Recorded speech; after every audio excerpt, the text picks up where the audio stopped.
Tradycja ludowa wciąż odnawiana, teatr kaszubski. Kiedy bierze się wielkie dzieła historii teatru powszechnego, kiedy się przegląda te setki, a niekiedy i tysiące lat rozwoju teatru, można sobie pomyśleć, że źle jest z teatrem kaszubskim, ponieważ tak długiej historii nie ma.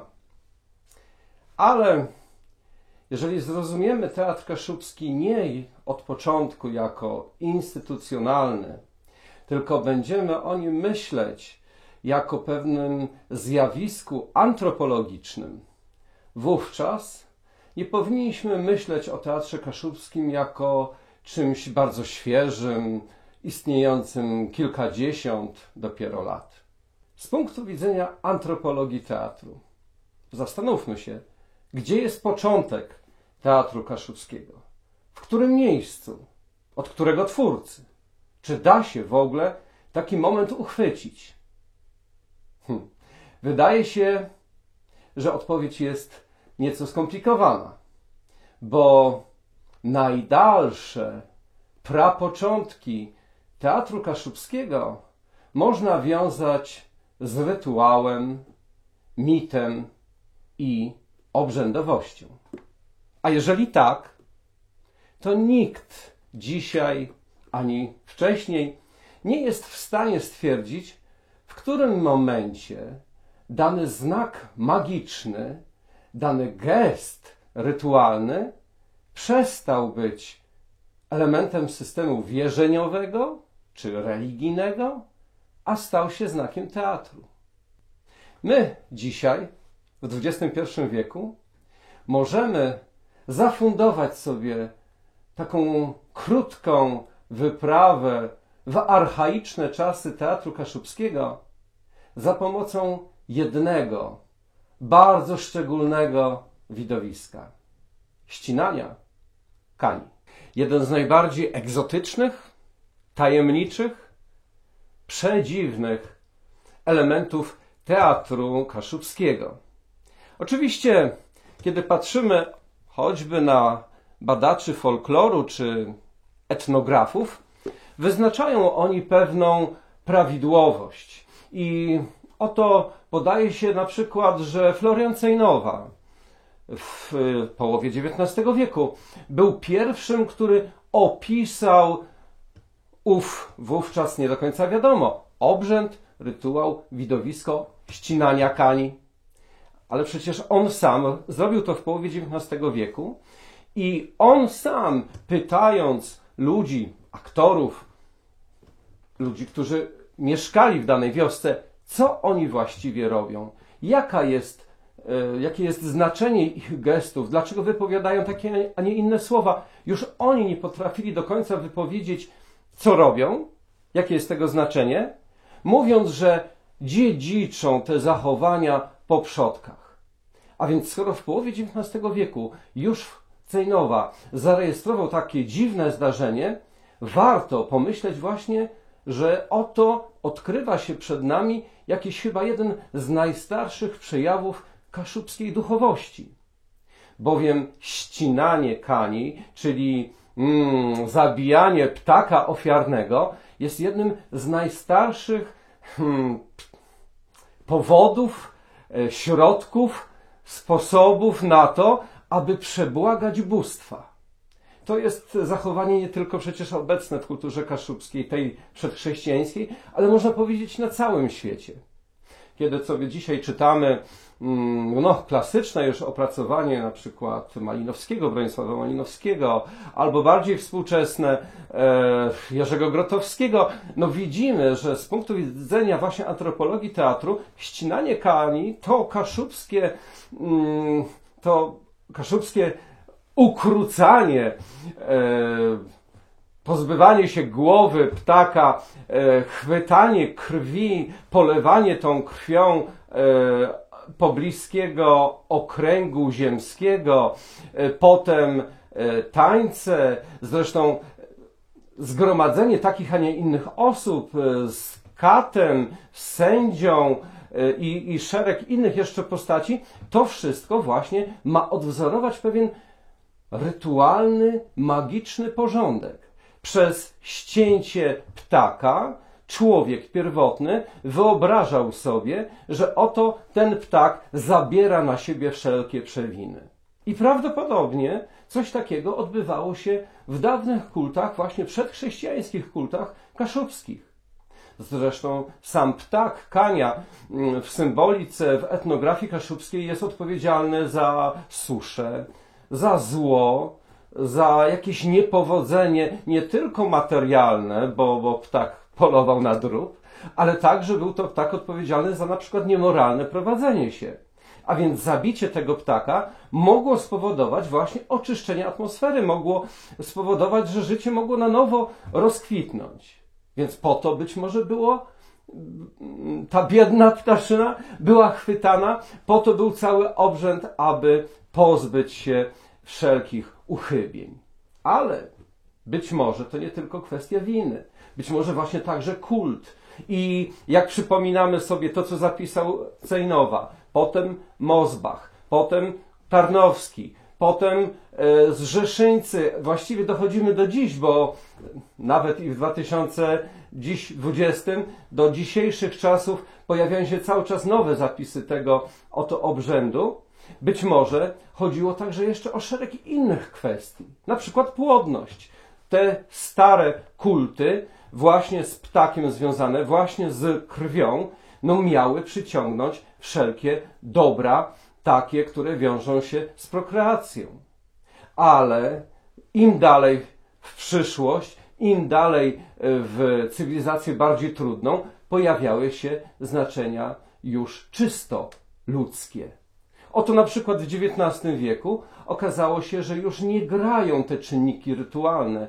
Pojawiała się kwestia tożsamości. Dlatego właśnie Tarnowski, a potem Karnowski i całe nowe pokolenia nadawały już znaczenia pewnej kaszubskości temu właśnie obyczajowi. Dlatego na przykład w czasach pruskich niechętnie były one witane z akceptacją, wręcz były zakazywane. Potem po zakończeniu I wojny, kiedy istniały dalej na Kaszubach, właśnie były miejscem na to, aby pokazać swoją inność, swoją odrębność, ale swoją też i prasłowiańskość. Ścinanie kani odkrywa mnóstwo możliwości i jednym z zespołów, który do dziś wykonuje ten obrzęd, był zapisany już w XIX wieku teatr ze Strzelna.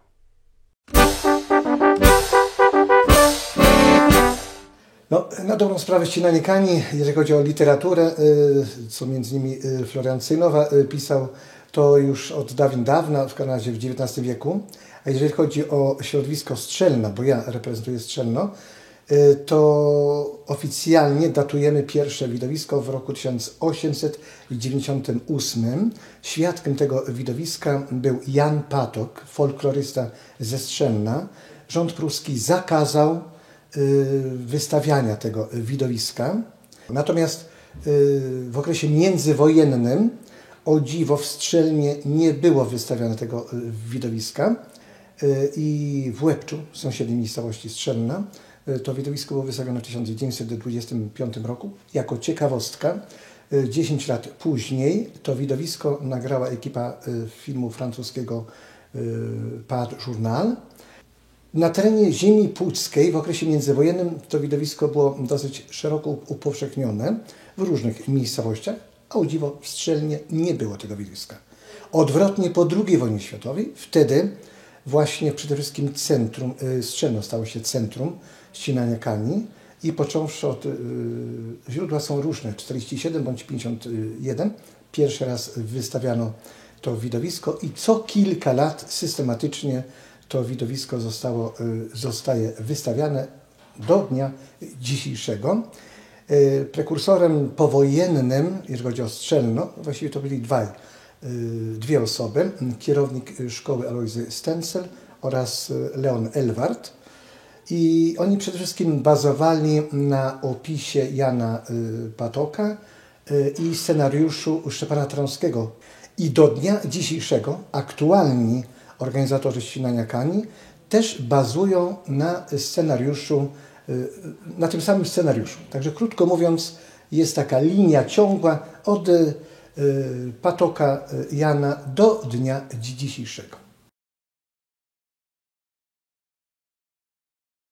Jeżeli chodzi o zmiany, no tutaj przede wszystkim ogólna sceneria. No, kiedyś to była zwykła polana, powiedzmy jakaś tam łąka, a teraz mamy te widowiska na pięknie przystrojonym boisku sportowym, tudzież miejscu publicznym.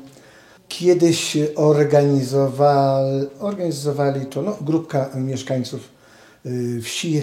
Było to bardzo spontaniczne i takie można powiedzieć stricte ludyczne. Natomiast teraz, po II wojnie światowej, a zwłaszcza już po 1980 roku, głównie organizatorami są placówki kultury, a więc można powiedzieć, że to widowisko już jest bardziej zinstytucjonalizowane. Jeszcze jedna, powiedzmy, tutaj byłaby taka drobna ciekawostka, to kiedyś kobiety, przyszłe żony mężów, bo losowanie było i jest cały czas, to one przygotowywały kapelusze takie wysokie, chyba nawet rywalizowały, która to najpiękniej kapelusz wykona, i ubarwiały to wstążkami czy też sznurami różnobarwnymi. No i wtedy było losowanie, one losowały mężczyzn, no i wtedy ci mężczyźni ubierali te kapelusze. Mężczyźni mieli takie białe szarfy opasane, czerwoną szarfę. Natomiast teraz już nie ma tychże szarf, teraz już nie ma tychże kapeluszy. Każdy jest wystrojony wedle roli, jaką odgrywa.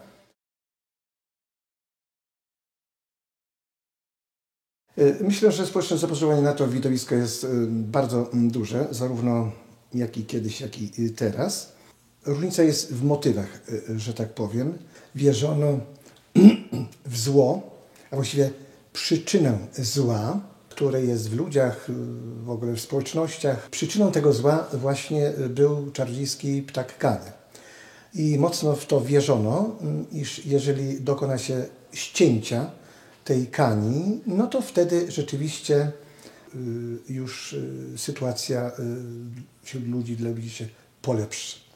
Natomiast teraz myślę, że już tej wiary nie ma. Teraz, jak już mówiłem, ludzie potrzebują igrzyska i teraz bardziej jest ta funkcja rozrywkowa, ale i również jest funkcja promocyjna. Jest w takiej podświadomości widza coś takiego, że są oni uczestnikami pewnego zdarzenia, które ma głębię taką duchową, w sensie tradycji.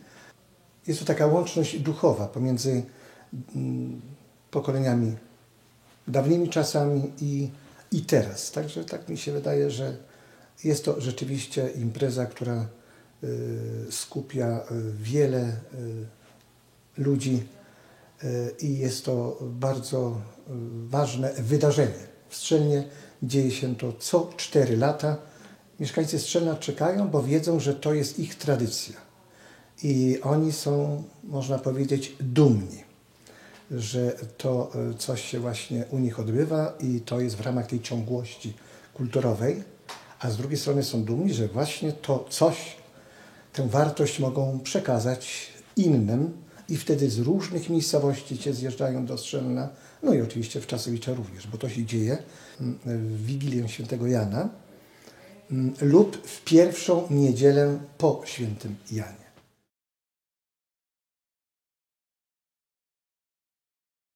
No mi się wydaje, że ścinanie kani zawiera sobie te dwa elementy, to znaczy dwa elementy w sensie takim i jest jeszcze po części rytualno przedchrześcijańskim, jako że to całe widowisko jest samo w sobie pewnym rytuałem, ale z drugiej strony ma tę funkcję taką rozrywkową, no bo mimo wszystko w treści są właśnie teksty są bardzo humorystyczne, zawierające przywary, jakie są tutaj wśród ludzi w społeczeństwie.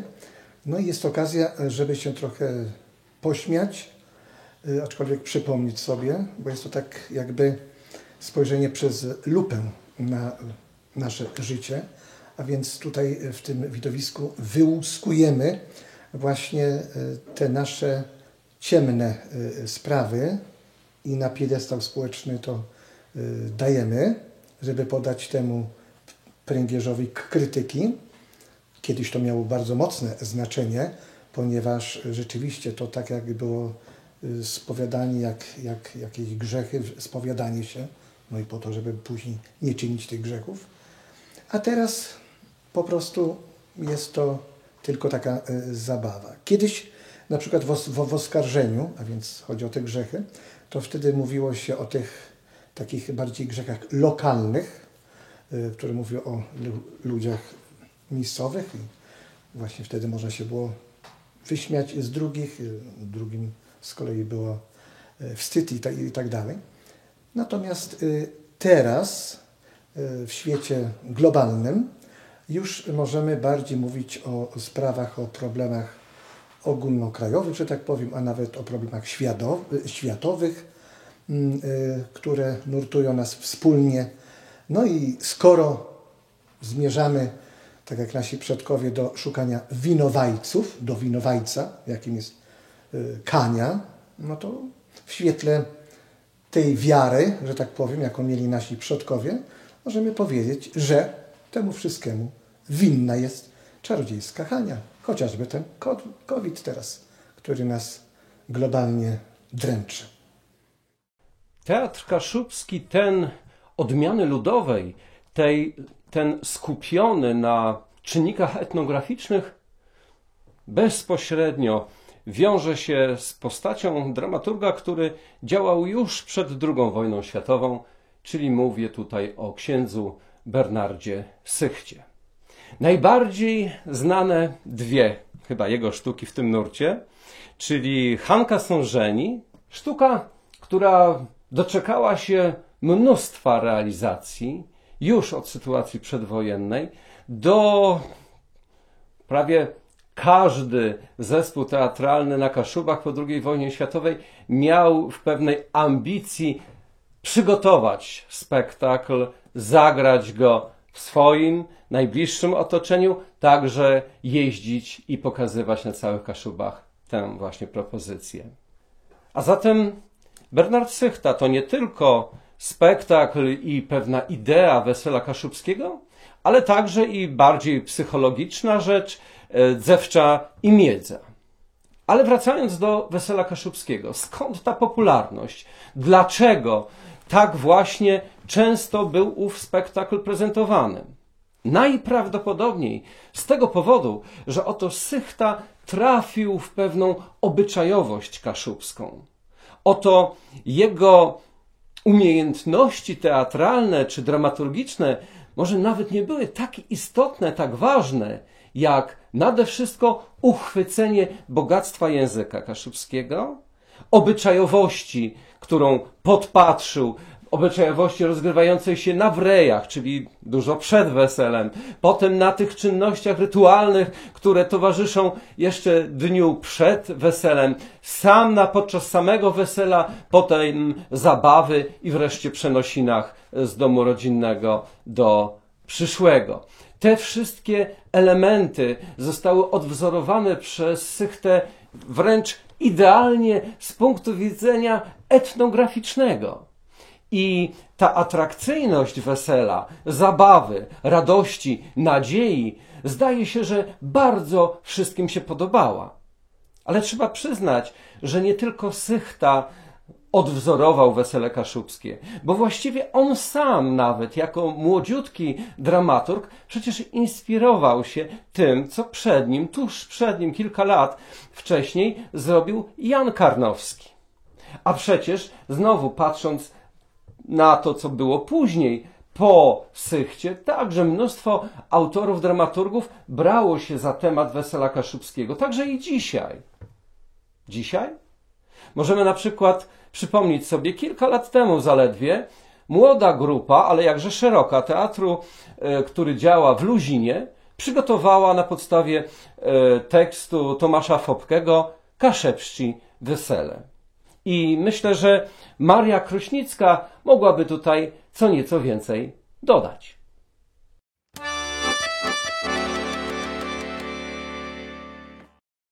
Myślę, że nie wszędzie, nie w każdej miejscowości i w zależności od tego, na ile ludzie są obeznani z tradycją.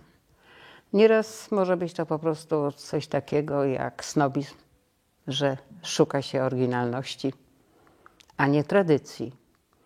Co innego zupełnie w rodzinach, które od pokoleń wychowani są w tej tradycji kaszubskiej, ale to też nie jest całościowo wesele. Bo w tej chwili wesele kaszubskie to widowisko. Takie wielkie widowisko, które się daje na scenę. W życiu jest inaczej. Są po prostu elementy. Albo suknia, ma haft kaszubski. Jest moment pożegnania panny młodej. Przychodzą strożki na wesele, ale to nie wszędzie. Chyba najwięcej takich elementów to jest w małych takich miejscowościach, gdzie mieszka do tej pory 500 osób, 400 osób. Tam można mówić o tradycji. Tym bardziej, że nie ma wesel w domu już, tylko one są w restauracjach. I to też wtedy każdy szuka nowego stylu.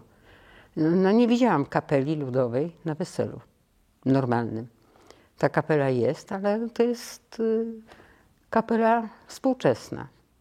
Na moją wiedzę ostatni taki tradycyjny ślub w gminie Luzino był w 1921 roku i to w Szczebilinie.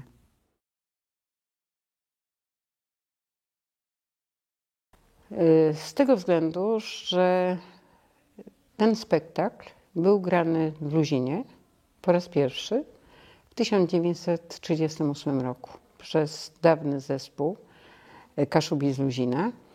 Wojna przerwała działalność zespołu i dopiero my w 1983 roku zrobiliśmy spektakl Hanka się żeni. Z tym spektaklem pojechaliśmy do Stoczka Łukowskiego, bo to był teren sejmików teatralnych wiejskich, gdzie dostaliśmy pierwsze miejsce. Następnie pojechaliśmy do Tarnogrodu na ogólnopolski przegląd. Otrzymaliśmy nagrodę Ministra Kultury i Sztuki. W nagrodę przyjechał po nas autokar z Warszawy i zabrał cały zespół do Warszawy, żebyśmy wystąpili w Teatrze Studio. Spektakl został sfilmowany. Spektakl jest genialny. Pokazuje precyzyjnie, co się działo od momentu zaręczyn, ślubu, przygotowania do wesela, samego wesela i pożegnania panny młodej z domem. I to, co zauważali folkloryści z całej Polski w tym spektaklu, to było niesamowite i nie jest spotykane w kulturze ludowej innych regionów, że śpiewa panna młoda, że panna młoda śpiewa na pożegnanie. Zawsze druhny śpiewają w innych weselach, które są pokazywane, a tutaj przepiękny śpiew, który wzbudzał wiele łez u widzów. Poza tym dynamikę tańców różnych, przypowieść Dobrzewińskiego, jak powinni się zachowywać Kaszubi. Więc jest tam taka pigułka na to, co jest w tradycji kaszubskiej. Sychta nie tylko to, że mieszkał w gminie Sierakowice i stamtąd się wywodzi, ale uczył się w gimnazjum wejherowskim. Więc są tam elementy nie tylko te, które w Sierakowicach istniały, ale też z innych regionów Kaszub, które badał, pokazując później w słowniku swoim 7-tomowym. Zresztą jak się przegląda strony tego słownika, to widać te elementy tradycyjne, które są, tym bardziej, że Sychta zrobił drugie wesele, ale wesele kociewskie, które napisał w czasie wojny, kiedy się ukrywał na terenie Kociewia. Ja sama jestem Hanką zachwycona z tego względu, bo tak się dziwnie składa, że jeśli pary młode grają, to potem są małżeństwem. Tak się zdarzyło w okresie międzywojennym, że para, która grała w tym spektaklu, pobrali się, byli szczęśliwym małżeństwem. Para, która grała u nas, jest małżeństwem. Ten spektakl połączył od widowiska do prawdziwego życia i wesela. Co jest u Sychty? Żeby wsłuchać się w jego spektakl, jego widowiska, ta obserwacja życia, notowania każdego, nawet czegoś takiego, jak to, co się dzieje w przyrodzie. Jak zachowują się zwierzęta. Co trzeba włożyć pannie młodej do buta, żeby była szczęśliwa. Wszystko to ma znaczenie. Jest to konkretnie wyjaśnione, czemu służy. Żeby nie padało, jak się zachować w kościele, jak w kościele męża obrócić, żeby kierować potem nim, a nie mąż nią. I można zauważyć to współcześnie, że niektóre małżeństwa, które to wiedzą, to przy ołtarzu, to jak się odwracają, odchodzą, to są takie ruchy, kto kogo przeciągnie na swoją stronę. Więc to jest ten element, który pozostał do chwili obecnej. Też to, co przygotowano na wesele, posiłki, jest też wskazane.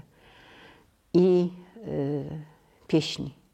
Pieśni, które są w spektaklu, gdzie są nuty zawarte. Nie ma wznowienia współczesnego Hanka Sorzeni, bo tylko jest to, które zostało w Wejherowie wydane w 1938 roku, ale w tym spektaklu jest od początku z opisami wszystko nakreślone, co powinno być i co jest. Przy innym spektaklu zdarzyło nam się przy Zywczy i Miedzy taka sytuacja, że jest takie powiedzenie: na świętą Jadwigę święta Jadwiga rzuci do marchwi łyżkę miodu. To wtedy ona będzie większa i słodsza. No i tak się zdarzyło, że żona jednego z naszych członków zespołu mówi: Mietek, idź, wyrwij marchew. On mówi, idzie z koszykiem po tą marchew do ogrodu. No się zatrzymał, no tak, ale jeszcze świętej Jadwigi nie było. Wrócił do domu i mówi, nie, po świętej Jadwidze. I mówi, bo Sychta powiedział tak. Genialna obserwacja życia. My współcześni to wierzymy w telewizję, w prognozę pogody, no i w swoje smartfony, które nam określą pogodę. Dawniej ludzie obserwowali przyrodę bardzo dokładnie.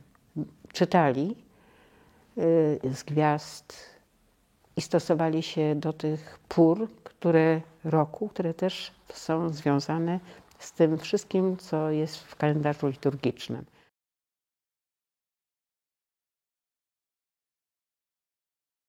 Wioska Zygduńska, Hanka Sorzeni, no Śpiące wojsko to już nie etnografia, bo to historia.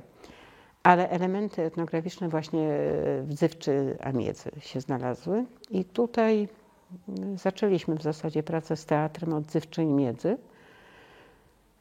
z którą wyjechaliśmy do Stoczka Łukowskiego w 1982 roku. Pojechaliśmy pociągiem, rekwizyty dojechały Żukiem. Jedyną nagrodą, która była na tym sejmiku, była nagroda publiczności. I my, grając po kaszubsku, wygraliśmy nagrodę publiczności. To w tym czasie byliśmy takimi prekursorami, gdzie ta mowa kaszubska wybrzmiała. No szkoda, że nie wszystkie spektakle się zachowały.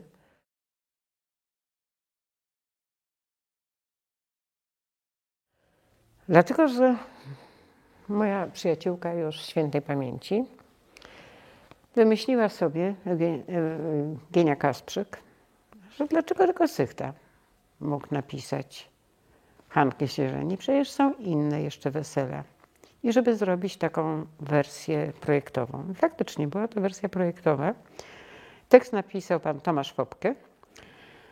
Jest ona bardziej żartobliwa, ale elementy też zachowały się takie, które wskazywał Sychta. Jest krótsze, nie jest tak rozbudowane.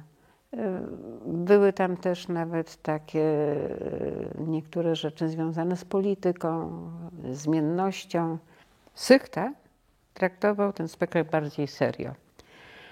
Ten jest bardziej żartobliwy, jest na luzie i myślę, że to widać w tej wersji filmowej, która jest nagrana w skansenie we Wdzydzach i bardzo dobrze, że jest nagrana. Bo jak mieliśmy premierę tego filmu w Filharmonii Wejherowskiej, byłam zdziwiona, że sala była prawie pełna.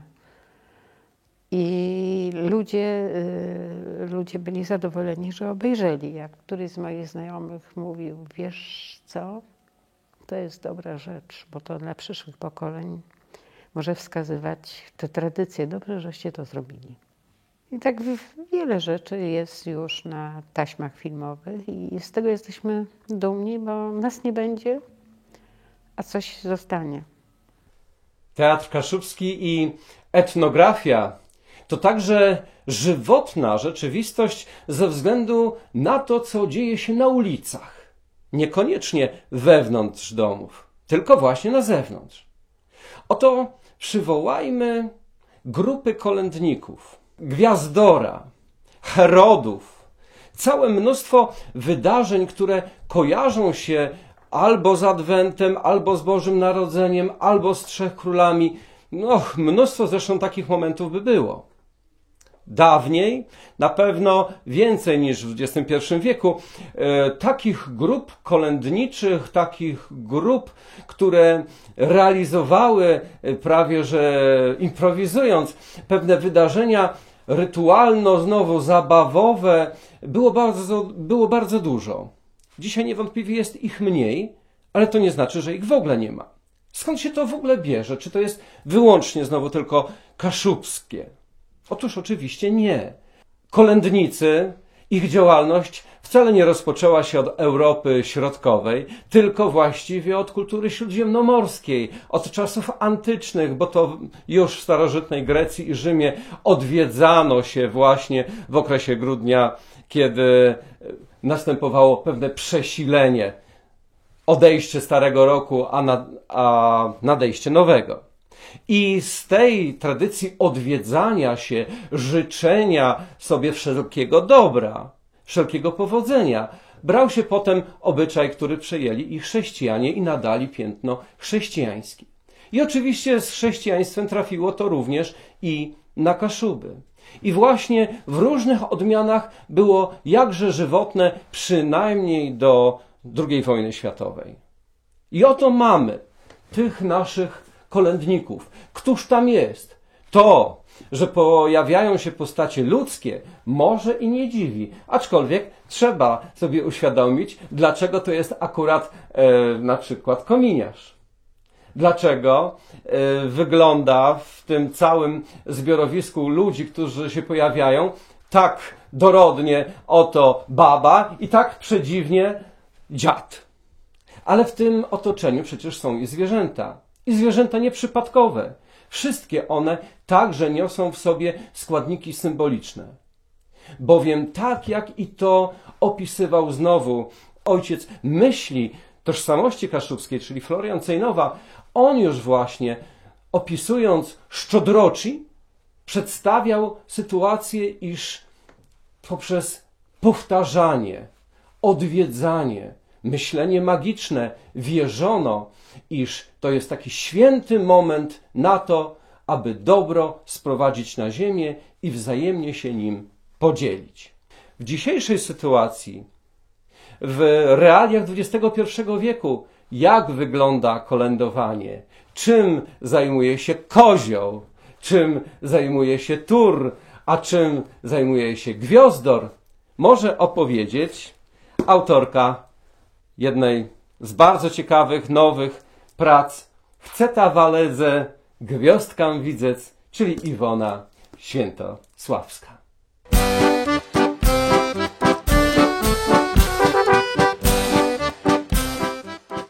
To jest trudna odpowiedź, dlatego że każdy zespół na Kaszubach ma swoją własną specyfikę. Szczerze mówiąc, ja doszukałam się na Kaszubach i na Kociewiu około 30 różnych postaci. Oczywiście obowiązkowo musi być gwiazdor. czasem 2, a nawet 3 gwiazdory się zdarzają. Musi być osoba prowadząca grupę. Często jest to osoba mundurowa, więc policjant, więc żandarm pruski, bo pierwotnie był to żandarm pruski, ale osoba mundurowa może się zmienić w leśniczego albo w strażaka. W każdym razie mundurowa osoba. Oprócz tego jest kominiarz, jest diabeł, 1, 2, 3 diabły.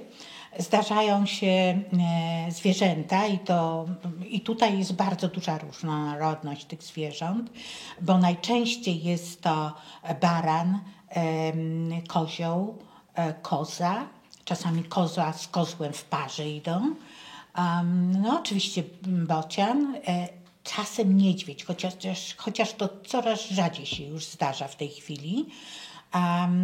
No i jeszcze baba z dziadem. To obowiązkowe postacie, które w kaszubskich tych gwiazdkach występują. No i jest jeszcze koń, który w każdej grupie musi być. I dodatkowo wchodzą różne inne postacie zwierząt. Zdarza się wielbłąd, to na północy Kaszub. Zdarza się świnia, przynajmniej w przeszłości się zdarzała. Zdarza się wilk, pies. Także tych postaci można doliczyć się około 30. Natomiast te, które wymieniłam, no chyba są najczęściej spotykane. Gwiazdka albo gwiazdor. Czasami nawet gwiszcz mówią na nią. Chociaż gwiszcz to raczej była taka postać, która przed Wigilią, przed świętami krążyła od domu do domu i zapowiadała dopiero przyjście grupy gwiazdek w Wigilię. Natomiast gwiazdka to inaczej można powiedzieć Mikołaje. W Polsce występują Mikołaje, na Kaszubach są gwiazdki. I te nasze gwiazdki ubrane są kompletnie inaczej, bo bardziej archaicznie. No, one sięgają tu do odległej dosyć przeszłości, a ubrane są w słomę. To, co na wsi kiedyś było ogólnie dostępne i co łatwe do wykorzystania, materiał tani. Te nasze gwiazdki ubierały się w płaszcze słomiane, plecione z takich warkoczy. Płaszcz mógł być z przodu rozcięty, długi. Czasami zdarzało się, że te warkocze były naszywane na odzież. Czyli na spodnie dookoła nogawek, na rękawy dookoła nogawek i w ten sposób gwiazdki się ubierały.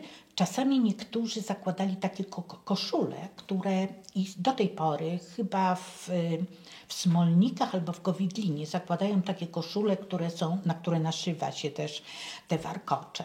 Także słoma przede wszystkim, ale różnie wyglądają te płaszcze słomiane. Czasami, jak w Tuchlinie, zdarza się, że jest to płaszcz wywrócony na lewą stronę. Najlepiej jakby futro było, jakiś kożuch, prawda, wywrócony na lewą stronę i dodatkowo ozdobiony jest jedliną, czyli gałązkami takimi zielonymi. No i teraz obowiązkowo każdy gwiazdor musi na sobie mieć niesamowitą ilość wstążek z bibuły. Im więcej, tym lepiej. Na głowie czapa, kiedyś słomiana. Teraz różnie, bo zdarzają się też korony słomiane, a ozdobione też właśnie wstążkami. Buty też kiedyś były słomiane, teraz często są to kalosze, jakieś walonki, prawda? Obowiązkowo dobrze by było w zasadzie, kiedy widać byłoby tą słomę, żeby wystawała z butów. Ta słoma to jest symbol dostatku. To są święta agrarne, Boże Narodzenie również. To są święta czasu takiego pobudzenia do życia przyrody, więc musi być dużo tej słomy. I dlatego też gwiazdki często tą słomę wykorzystywały. Nie tylko gwiazdory, ale też inne postacie z gwiazdek miały słomę na sobie. Teraz o nią coraz trudniej.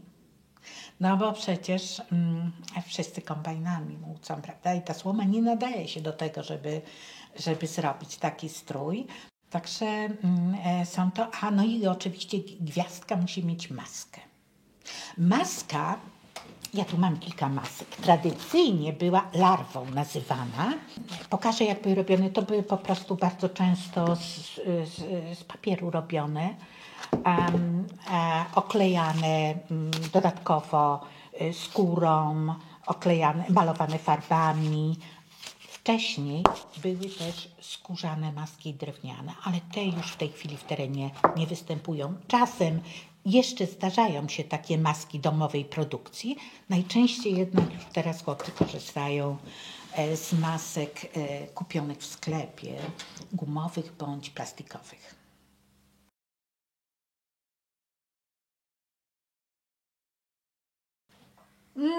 Z tymi śpiewami jest bardzo różnie. Kiedyś kolędowanie to w zasadzie takie obchodzenie domów, ale szczególne, z dobrym słowem.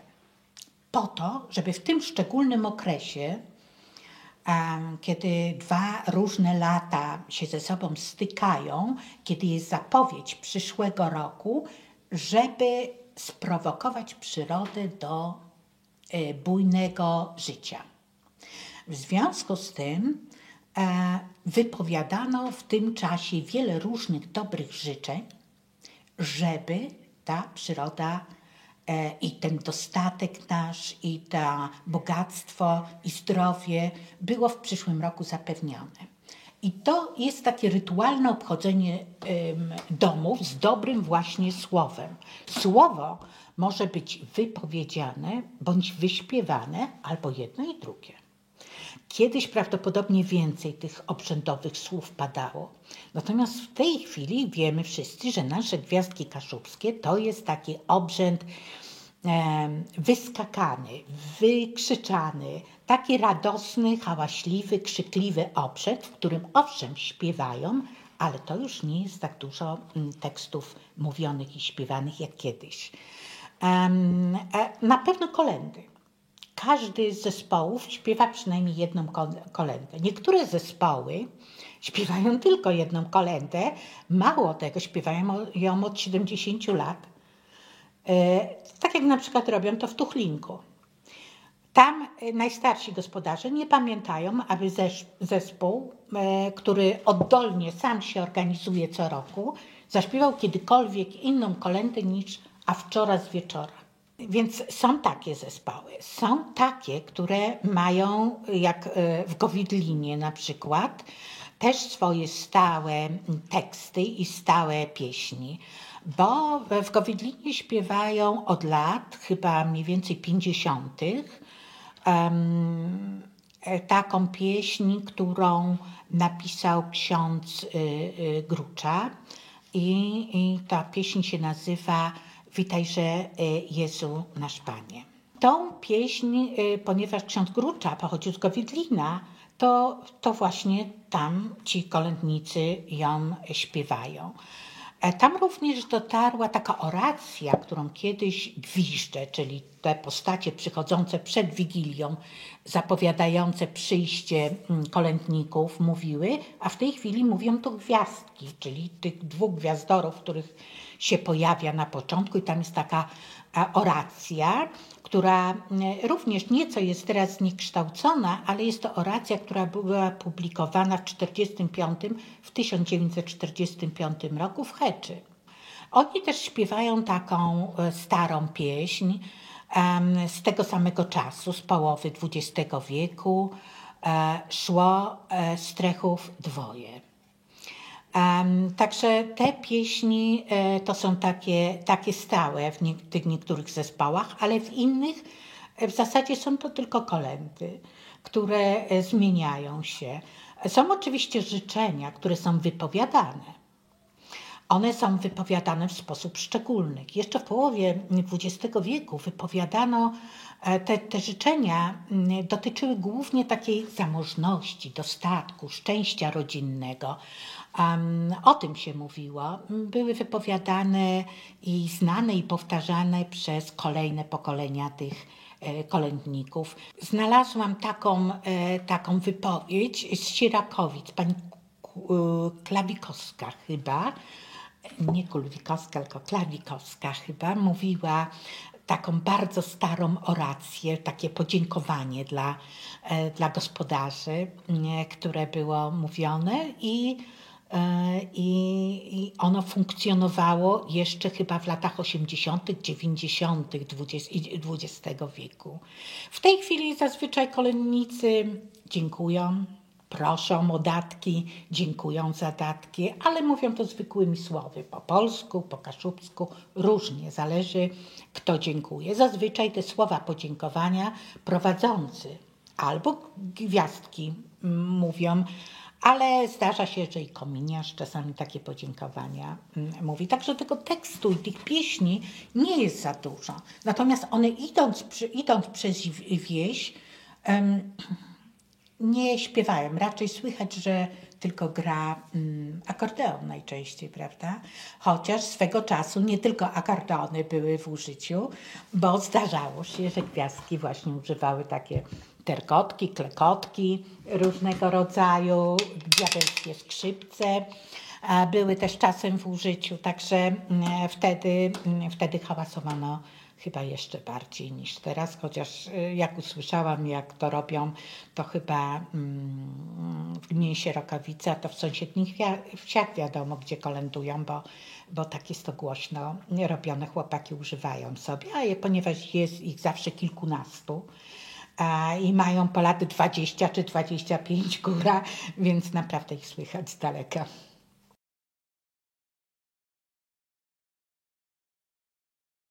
Organizować, to żeby dzieciom przypomnieć tradycję, owszem, ale ci sami kolędnicy, którzy oddolnie to organizują, robią to ze względu dla siebie, bo jak twierdzą, jest to dla nich świetna zabawa. Oni szaleją, oni się bawią, oni, jak twierdzą, cały rok czekają na to, żeby w ten dzień pokazać swoje drugie ja, żeby się zabawić, żeby się przejść. Ukrywają twarze pod maskami albo pod makijażami bardzo skomplikowanymi. Nie zawsze ich można rozpoznać, więc mogą sobie pozwolić na więcej. Ale to, jak mówię, to jest dla nich szaleństwo, to po pierwsze. Natomiast te zespoły, o których ja mówiłam, z którymi najczęściej się kontaktowałam, to się same organizują. To nie są zespoły organizowane. A na czym polega różnica? Na tym, że te organizowane to są w domach kultury, w szkołach, prawda, w jakichś stowarzyszeniach, zespołach folklorystycznych. Wtedy mają reżysera, wtedy ktoś nadzoruje, kieruje tym wszystkim. Zespoły kolędnicze gwiazdek to jest pewien fenomen polegający na tym, że oni sobie do tej pory przekazują wiedzę z ojca na syna. A oglądałam przygotowania gwiazdek do kolędowania i tam na te przygotowania przychodzą starsze pokolenia kolędnicze po to, żeby ich poinstruować, zabawić się przy okazji, ale oni ich instruują. To jest tradycja miejscowa, z którą Kaszubi są niezmiernie dumni. Oni czują tą różnicę między sobą a Podhalanami, którzy mają inne tradycje kolędnicze, prawda? Między sobą a mieszkańcami, powiedzmy sobie, nawet sąsiedniej Wielkopolski. Wiedzą, że to jest ich własne. Nie chcą z tego w żaden sposób zrezygnować i tak święta identyfikują z kolędowaniem, to znaczy nie tylko z kolędowaniem, ale to święto musi towarzyszyć kolędowaniem, że bez nich nie wyobrażają sobie tego momentu. Zdarzały mi się takie spotkania, że opowiadano mi, że podczas wieczerzy wigilijnej, po w zasadzie wieczerzy wigilijnej, przyjeżdżano do domu, w którym wiadomo było, że będzie grupa kolędowała, że przyjeżdżano z odległości 40-60 kilometrów, rodzina, po to, żeby zobaczyć to, po to, żeby się nacieszyć tym. Przyjeżdżano z Gdańska, przyjeżdżano z Elbląga, z okolic gdzieś, gdzie takiego zwyczaju nie znano, nie stosowano.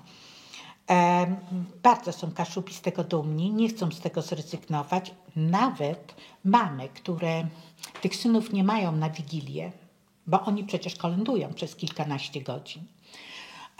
Boją się, że się rozchorują, że się tam pobiją z kolegami gdzieś, jak spotkają tą sąsiednią grupę, bo takie w tradycji zawsze się zdarzały przypadki.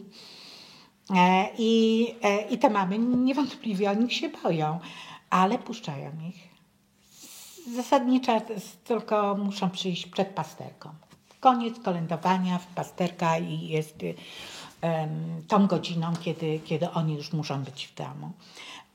Poza tym to taka identyfikacja jest doskonała. Ludzie czują się bardziej zespoleni.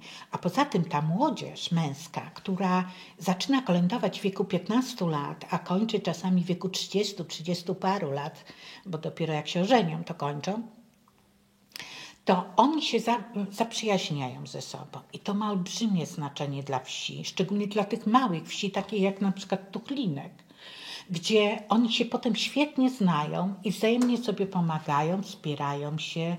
No, rzutuje to na późniejszą ich jakąś wspólną pracę, życie, zabawę.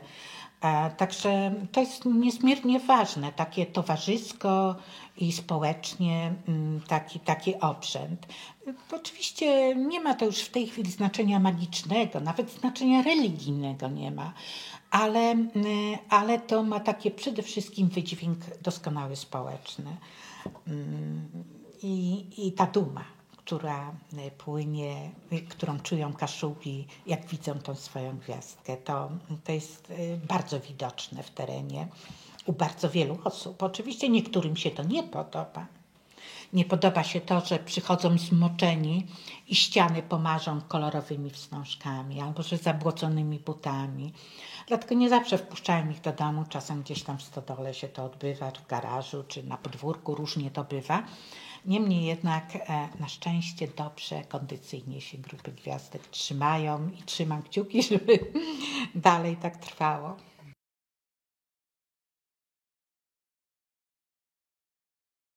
Szanse nie tylko są, ale po prostu takie zjawisko istnieje. Bo w wielu szkołach na Kaszubach, no chociażby w gminie Sierokowice, są nam 2-3 szkoły, w których są organizowane. W Mojuszu są organizowane, prawda, w szkołach te grupy gwiazdek, ale w mieście, no w Kościerzynie są organizowane, w Kartuzach. Jest w gimnazjum chyba w Kartuzach, tam jest taka silna grupa, która od lat organizuje i oni chodzą, kolędują, tylko nie w Wigilię, ale ze 2-3 dni wcześniej i pod opieką już nauczyciela, prawda, który pomaga im. No i wtedy pewne reguły są łamane. Ale w każdym razie mam tą grupę i tam się świetnie dziewczyny czują i bawią. No niestety w tych dorosłych grupach te dziewczęta raczej nie biorą nigdy udziału. W miastach większych to takie bardzo charakterystyczne, że im mniejsza wieś, tym te kolędowanie jest lepiej widziane. I na przykład w samych Sierakowicach w 80 latach zniknął zespół kolędniczy. Ale im większa wieś, im bardziej wielkomiejskie, że tak powiem, przyzwyczajenia, tym mniejsza szansa na to, że te gwiazdki tam się utrzymają. A my oczywiście robimy wszystko, żeby zapraszać do miasta te gwiazdki, żeby je pokazywać i promować. I tu kilkakrotnie Muzeum Narodowe zapraszało na oliwskie gwiazdki, bo tutaj taka wieczór wigilijny był przeorganizowany w Oliwie i te gwiazdki zapraszaliśmy wtedy, żeby się zaprezentowały i pokazały. I tylko w takich sytuacjach mogą funkcjonować. Nie wyobrażam sobie, żeby oddolnie się grupa tak już zebrała. To chyba jednak już została tradycja w małych, zgranych zespołach, zgranych grupach. Niemniej jednak w szkołach funkcjonuje jak najbardziej. Myślę, że w miejskich szkołach też może funkcjonować. Taniec. Taniec, wydawałoby się, jest to odrębna jakaś działalność artystyczna. Tak można by rzeczywiście pomyśleć i tak by można było powiedzieć, jeżeli byśmy wyłącznie mówili o XX czy XXI wieku. A my dzisiaj mówimy o teatrze kaszubskim i to tym etnograficznym, tym właśnie najstarszym, tym rytualnym. No i taniec. Taniec przecież jest właśnie aktywnością jeszcze przedsłowną. A więc w tańcu niejednokrotnie zaklęte są, być może już nierozpoznawalne, ale wciąż istniejące składniki magii. Składniki wiary, że poprzez gestykulację, poprzez ruch ciała przyzywa się siły natury i sprowadza do tu i teraz. Popatrzmy na tańce kaszubskie. Być może dzisiaj niektórzy sądzą, że jest to kwestia tylko pewnego folkloru podczas publicznego wystąpienia, no na przykład festynowego. Ale byłoby to nieprawdziwe, ale nawet i szkodliwe dla myślenia o teatrze kaszubskim. Bowiem kiedy rozważymy, jakie tańce istnieją, okazuje się, że nie są one tylko po to, aby popisać się umiejętnościami fizycznymi, jakimiś układami choreograficznymi. One w sobie mają również opowieść. Zresztą analiza tańca kaszubskiego, który na przykład zrobił już dawno, przed wieloma dziesiątkami lat, na przykład Paweł Szewka, ukazuje pewną też historię niematerialnego dziedzictwa kaszubskiego. Oto bowiem już Szewka zauważał, że pewne tańce są z pewnością z tradycji słowiańskiej, ale niektóre najprawdopodobniej przywędrowały z kultury germańskiej czy wręcz skandynawskiej. A zatem myśląc o teatrze kaszubskim w kontekście tańca, można przywołać tutaj pewien proces samopoznania, proces wydobywania z siebie ekspresji, nie tylko cielesnej, ale także duchowej, tożsamościowej. Do tańca trzeba dojrzeć, taniec trzeba zrozumieć. Jak skomplikowany to proces, może nam objaśnić nieco Marek Czarnowski.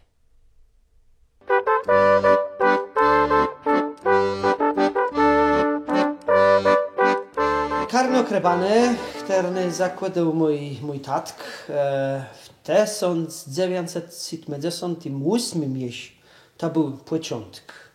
Myśmy się przeprowadzili do Brusów, bo to co rodzinne, to jest tatczyzna mojego tatka. I on dostał robotę w Dodumie Kultury w Brusach i od pierwszego tam miesiąca, pierwszego dnia on zaczął gytka tam z władzami gminową i nawet wojewódzką, żeby zacząć jacie karno. No i to tak sigło kwel roku, żeby to naleźć deci na ten start, na ten początek. Naleźli deci w wojewódzkim związku zrzeszeniem rolniczych karnów, rolniczych kółków. Tam oni dostali deci i zaczęły się robienie kostiumów, robienie tych łeblecenków kaszubskich. Zaczęły się w siwniku 79 zaczęły się nabór do pierwszego składu tego karna. To się zgłosiło 80 dziecków. To mój tatk wybrał 60. I to był ten początek. Pierwszy koncert, jeśli myśmy zaczęli w jesień 79, to w Stremianniku, 4 Stremiannika, to była roczezna wezwolnika Brusów, to był pierwszy koncert, jeśli karno nie miało swojej płezwy. No teraz w tym roku jest 40 lat, jak karno zaczęło swoje działanie.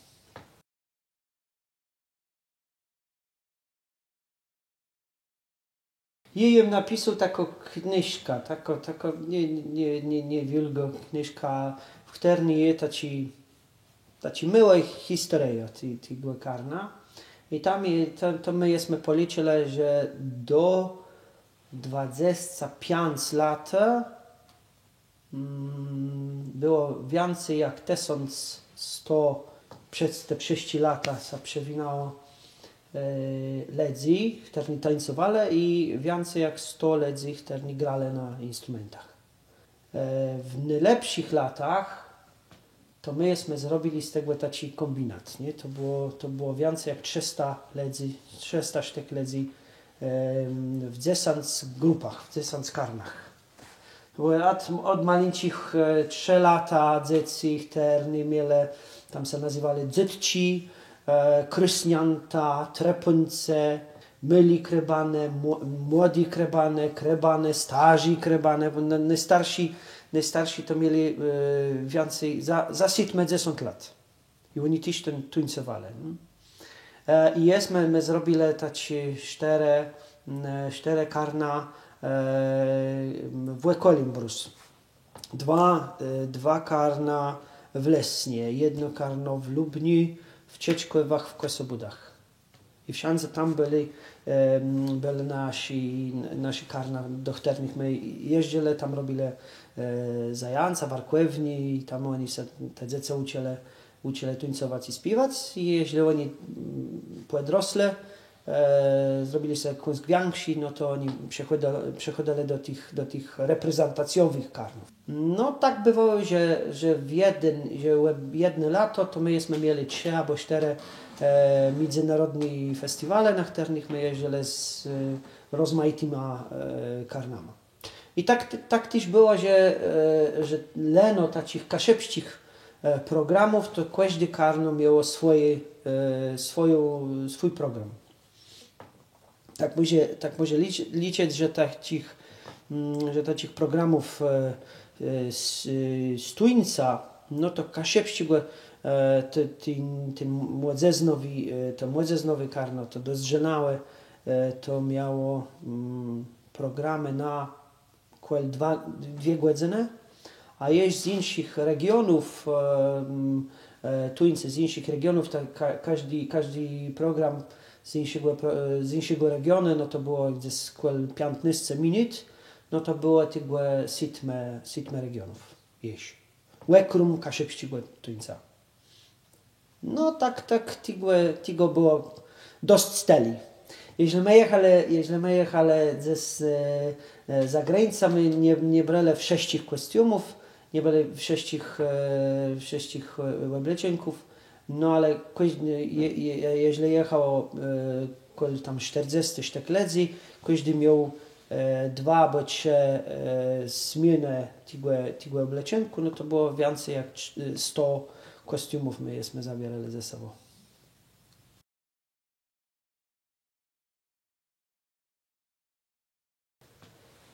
W Polsce to zimnie powiedzieć, jakich my nie byli. Ale mogę powiedzieć tak, bo my jesteśmy teraz w Pucku, a karno było ze Zbrus.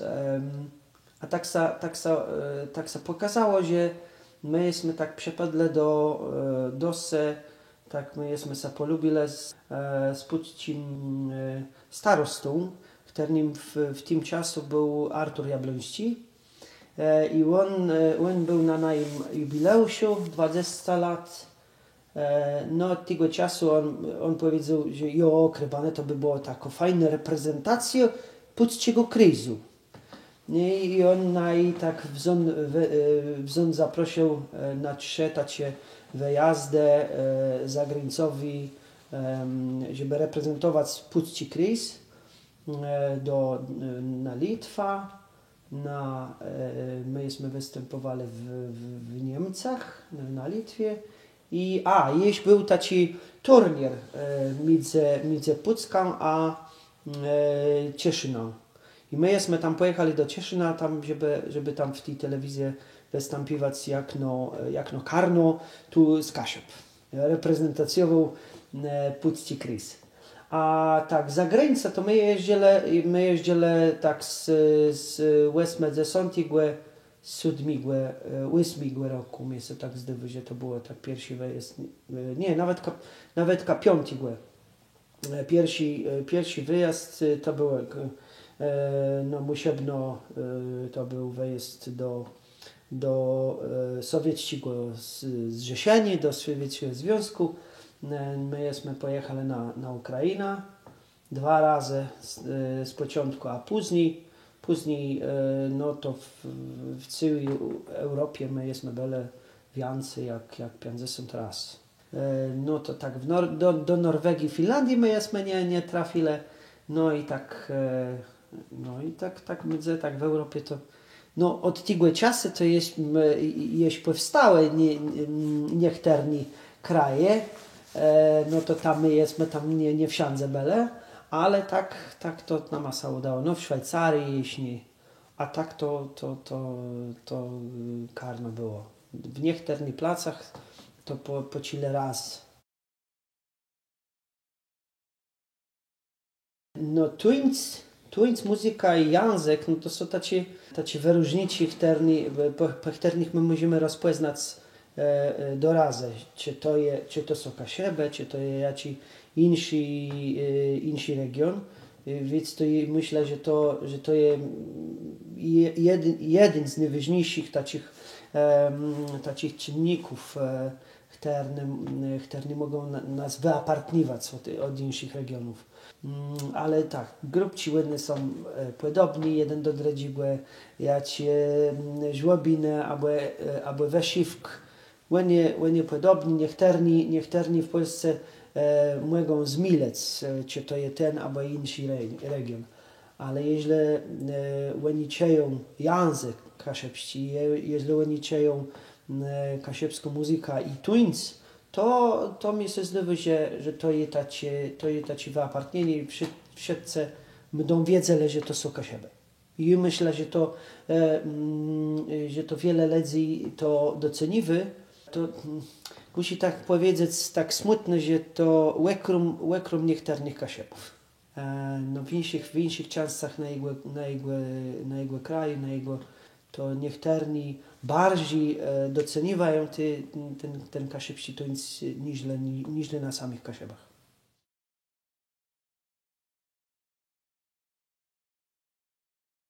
To jest bardzo drąży. To ja myślę, że wszyscy, którzy zajmują się taką regionalną kulturą, taką, która ma taki zwank tradycjowy, tak jak może powiedzieć, że folkloristy to są tacy historycy, tacy, którzy w tym uszłym czasu robią. I to nie jest tak lekko przenieść to wszystko, co było w uszłym czasu do dziś dniowego.